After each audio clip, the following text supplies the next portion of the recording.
this elderly British woman comes and politely sits next to me and is like, "Sir, many of my associates told me that you were filming with your glasses."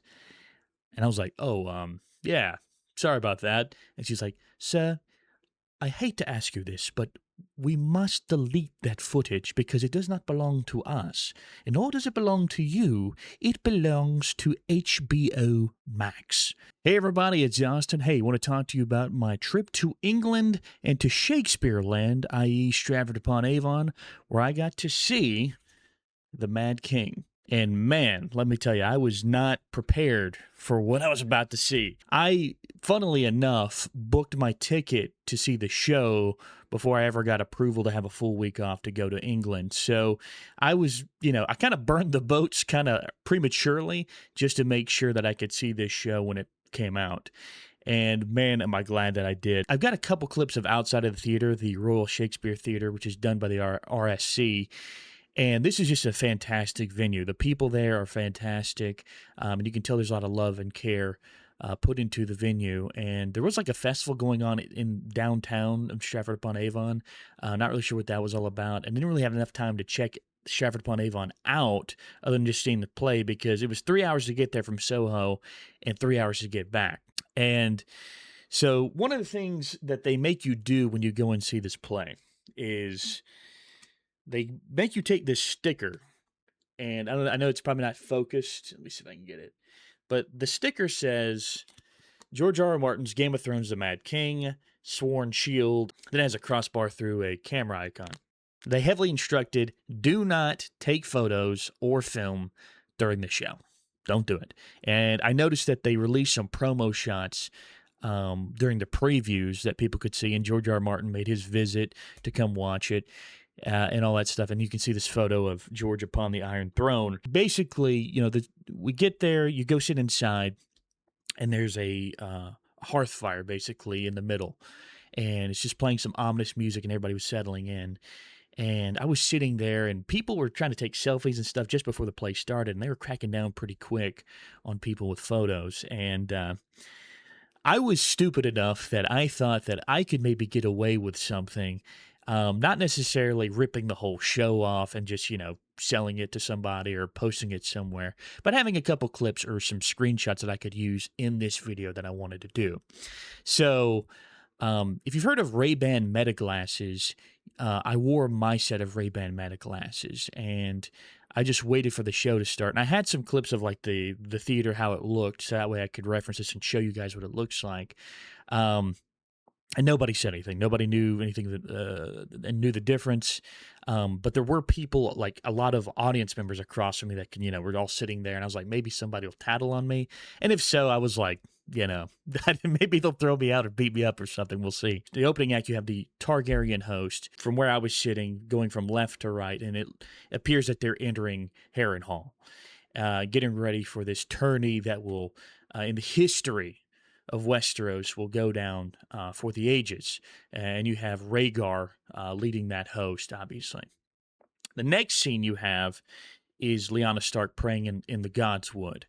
And one of the things that I noticed pretty right off the rip, and maybe this is just an American perspective, so don't hold it against me, but some of the casting choices were a bit different, a little bit avant-garde, if you will.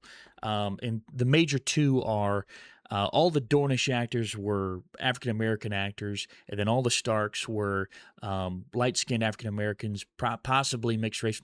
Don't know, doesn't really matter. But obviously, these folks look different than they do in the show. And if you have only seen the show and you go and see this play, if it ever comes to America, or if you're in England and you're going to see it there, and it did originally catch me kind of off guard. I was like, oh, okay, this is who this character is. But I'm happy to say this, quite honestly, is pretty quickly just, that thought is just put out of your head because this is an amazing play. Honestly, and I really want to give a huge shout out because remember that opening scene I talked about? So Rhaegar is on top of a horse. It's like a prosthetic horse, but there's two people underneath him in the front and the back, and they're operating the legs. So the person in the front's got the first two legs, and the person in the back's got the back two legs. And obviously, yeah, you see the people underneath the horse because it's, you can see right through it. But like the body language and the motions that they have to do and act makes it look like a freaking horse, which is freaking awesome. And you see that throughout the play with dragons, with ravens carrying messages to and from as things start popping off. And yeah, it's just pretty amazing. And I think the production value on this is just mind blowingly good. And I've never seen a play, obviously outside of America, other than an opera in France where I saw Peter Grimes. And this one, especially where I was sitting, it was just watching. For me, as a big movie guy, it's cinema. I mean, just pure artistic vision is carried out. And you do get to see the answer to a couple of big questions in the lore of Westeros and in A Song of Ice and Fire. In particular, the one I really liked and that it was cool to see get an answer to and finally get a solid answer was, who is the mystery knight at the tourney? And they give you a bunch of red herrings of like, oh, it's this person, or it's that person, or it's this person. And I'm not going to spoil it here if you're eventually going to go see it, and you can go look that up somewhere else. But when they do reveal who it is, it does have major implications and does lead to a romance of sort that, again, has huge, huge ripple effects throughout the story. I do want to talk about my favorite actors in the play, and those would be the guy they cast to play Rhaegar. Fantastic job, 10 out of 10, no notes. All I can say is that guy is exactly who I thought Rhaegar looks like, would act like, and who it would be. The gentleman that played Aerys II, fantastic job. And you can tell he's just a professional, great at his craft. I don't know if I've seen him in other things, or, possibly TV shows or film. But that guy also does a great job, and they have a good bouncing back and forth. And then going back to the casting decision for the Starks, it's different, right? I mean, when we think of Ned Stark, we think of Sean Bean. The gentleman that played Eddard Stark, that gentleman rises to the occasion. I mean, he's the shortest, it looks like the shortest actor on the stage with all the other actors. That gentleman embodies what Ned Stark, who he is, what his morals are, what his duty is, and the grief that he carries into Game of Thrones in the main series in A Song of Ice and Fire. One of my favorite scenes is actually a smaller scene. It's between Ned Stark and Ashara Dane. And it's Ned Stark asking Ashara Dane on his brother's behalf if she would meet him later on in the evening to perhaps, have some romantic interlude, even though his brother is promised to another woman. And I just love that scene because you have somebody who, with Ashara, is all about desire, and then you have Ned Stark, who's all about duty and doing things the right way. And it's fun to see those two characters intersect, and just what they want in the scene is just, it blends well, and it lends well. And again, all the actors do a great job, and the puppeteering, again, with all the animals, is just fantastic. The three major themes of the play that I think are explored quite well are destiny, duty, and grief. All three of those. And you'll hear those mentioned throughout the play.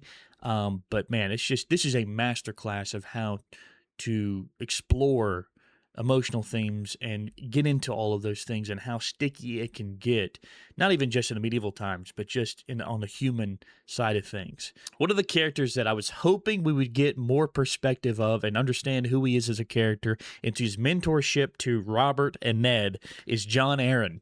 And we don't see him at all in this entire play. There's no character that plays him. He has 0 lines. And that was really the only disappointing thing about this play. And I'm assuming that's done on purpose. I'm sure George has a reason for not showing him or having you understand who that character is truly, other than the fact that he's a mentor to Robert and Ned. I don't know. I would really like to see that and just see the heyday of all three of those guys together. But alas, you don't get to see that. Another person, if you're coming to this, if Tyrion Lannister is your favorite character and you can't wait to see him in this play, hate to say it, he's not in it. Sorry. Cersei and Tywin are, but they're at the very, very end.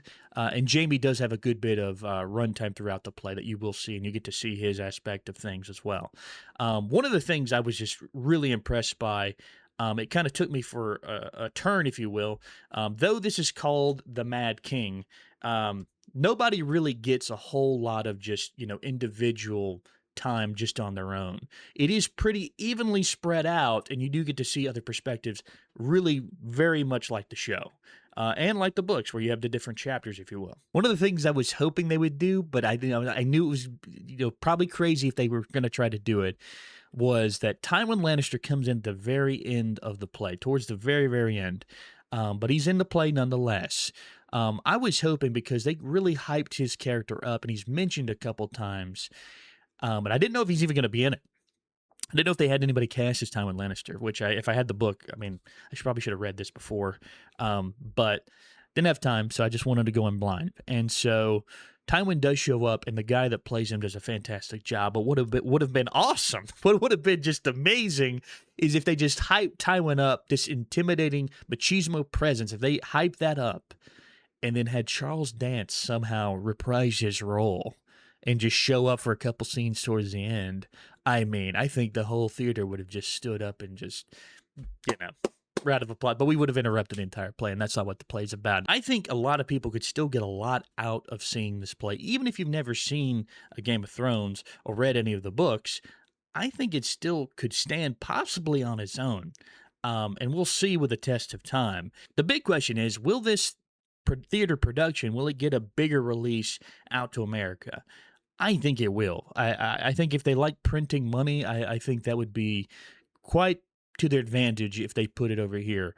Though I just can't imagine how they would do some of the things with the theater venue that they had in Stratford-upon-Avon. There may be some things lost. There's less of, probably of an intimate nature in that theater. Especially if, like, for me here in Atlanta at the Fox Theater, it'd be different, but maybe you can make it work. I'm sure they could. So let me break it down for you of how I got busted trying to film this play. So they had multiple people around from the venue, and I put on my Ray-Ban Meta glasses. And so I was just, every once in a while, when there would be a new character introduced towards the beginning, and that's all I wanted. I was just towards the beginning. I wanted to see Rhaegar. I wanted to see Aerys. Maybe Ned Stark, maybe see a cool fight scene. So I could just have something like a screenshot or like small video with no audio just to kind of show on this video to have B-roll. And so I would do it every once in a while trying to get something good. And I would, basically with the Ray-Ban Meta glasses, you hold down the button, the light starts, and it'll stay solid for a while. And you just sit there and it records. But the problem is when you get closer to the 3-minute mark, which is where it cuts off, it starts flashing.